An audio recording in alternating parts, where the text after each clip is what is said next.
बिना गाना गाए, है कि नहीं, आपको आत्मिक बल मिलेगा। हालेलुया। इसलिए इसमें लिखता है, यहोवा तुझे सिय्योन से आशीष देवे और तू जीवन भर यरूशलेम का कुशल देखता रहेगा। हालेलुया। हालेलुया। यरूशलेम का कुशल देखता रहेगा। भाई यरूशलेम किसको इंडिकेट करता है? हाँ,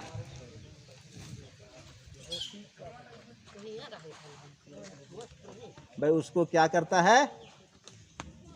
उसका तुम कुशल देखते रहोगे, बोलता है। हम अंतिम पद में कर लेते हैं, वरन तू अपने नाती पोती को भी देखने पाए। वाह भाई, इतना बड़ा आशीष। हाँ, वरन तू कैसे? अपने नाती पोते को भी देखने पाएगा, मतलब लंबी उम्र। लंबी उम्र। भाई गुलशन का नाती होगा, फिर उसका पोती को भी क्या करेगा? उसका नाती का नाती भी होगा। मतलब शॉर्ट में उसका जो उम्र है कैसा होगा? लंबा होगा। भाई उसका उम्र क्या है? लंबा होगा। उसका जीवन में, उसका लंबा उम्र में परमेश्वर का आशीष रहेगा। अब हम इसको करेंगे तब, है कि नहीं? यस। भाई इसको हम क्या करेंगे? पूरा करेंगे तब। पूरा करेंगे तब हम पर परमेश्वर का अनुग्रह होगा और हम परमेश्वर में क्या करेंगे? बढ़ेंगे बहुत अधिक लालसा के साथ, है कि नहीं? क्या के साथ? लालसा के साथ। लालसा मतलब भूख। भाई आज भूख लगने से हम लोग क्या करते हैं? भूख लगने से या प्यास लगने से हम लोग मतलब कब खाएंगे, कब खाएंगे, कब पिएंगे, ऐसा होता है ना भाई। उसको बोलते हैं क्या?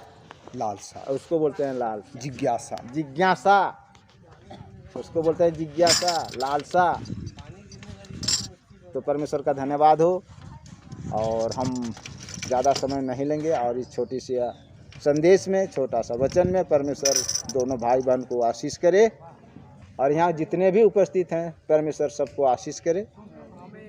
और इसके साथ ही भाई दोनों को लिए उनके जीवन का जो सफ़र है, ज़िंदगी का जो सफ़र है, उन सफ़र के, उन यात्रा के मार्ग में चलने के लिए मैं फिर से भाई संजय टोपो को अनुरोध करूंगा, वो अंतिम प्रार्थना कर देंगे।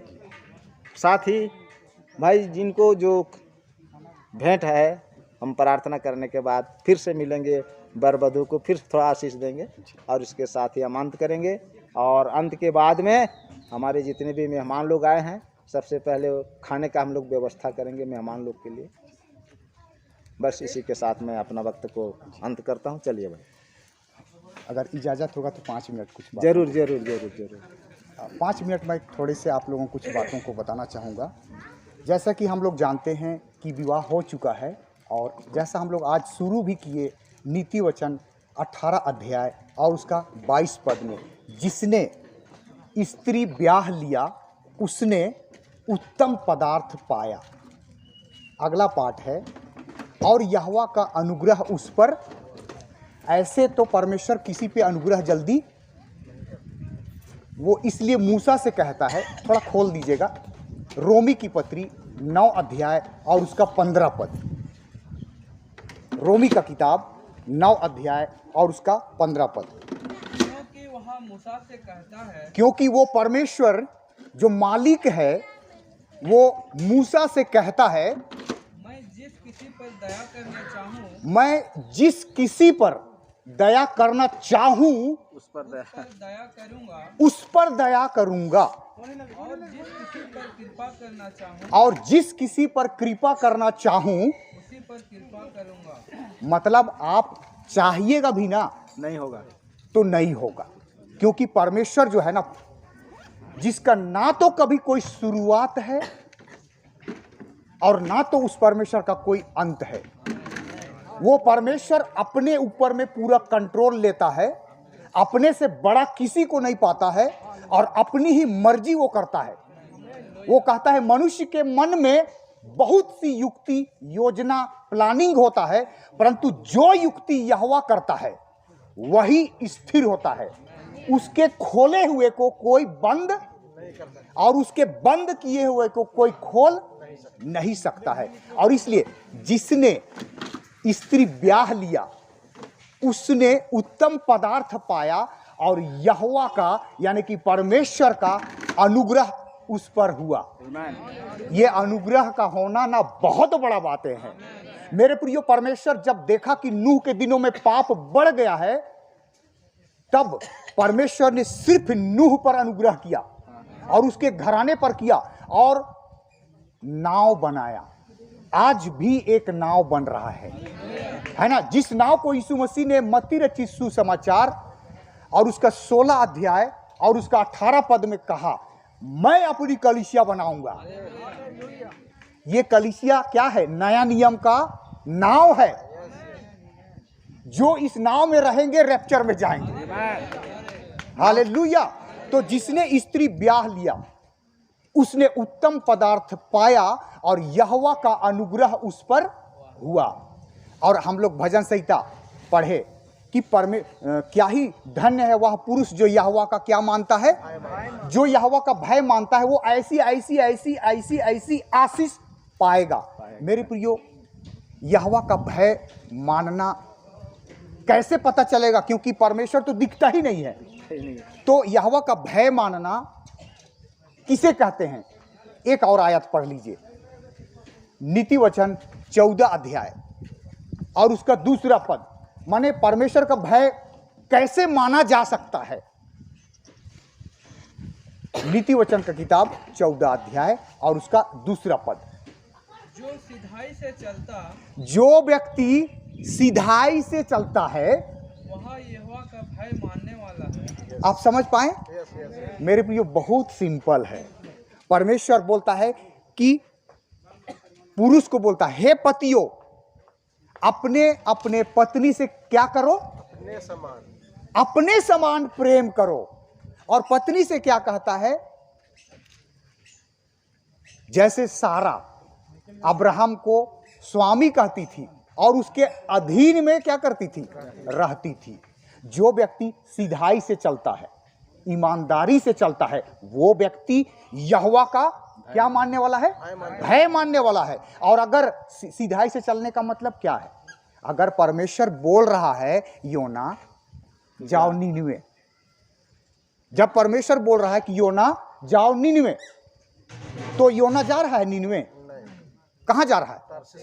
तो क्या ये व्यक्ति सिधाई से चल रहा है? जो व्यक्ति सिधाई से चलने का मतलब है जैसा परमेश्वर कहता है आप आराम से वैसा कीजिए।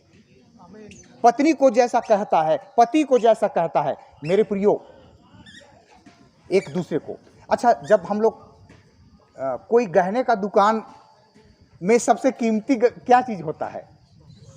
सोना होता है ना। अच्छा, सोना का जो चेन होता है अगर टूट गया तो क्या करेंगे? उसको फेंक देंगे? उसको क्या करेंगे? जोड़ेंगे? फेंकेंगे नहीं। अच्छा, जोड़ दिए और फिर टूट गया तो? अच्छा, फिर टूट गया तो? ऐसे ही ये विवाह का जोड़ा है। नमक ज्यादा हो सकता है, कपड़ा गंदा हो सकता है, तू में हो सकता है, परंतु परमेश्वर का वचन हमें बताता है सुबह का क्रोध शाम तक क्या हो जाना चाहिए? मतलब शाम तक मेल मिलाप हो जाना चाहिए। हालेलुया। यही सिधाई से चलना है। हालेलुया। और इसीलिए परमेश्वर भाई भजन संहिता 133 मतलब भजन संहिता 133 में कहा गया है भाई लोग आपस में मिले रहे और पति पत्नी मिले नहीं रहेंगे।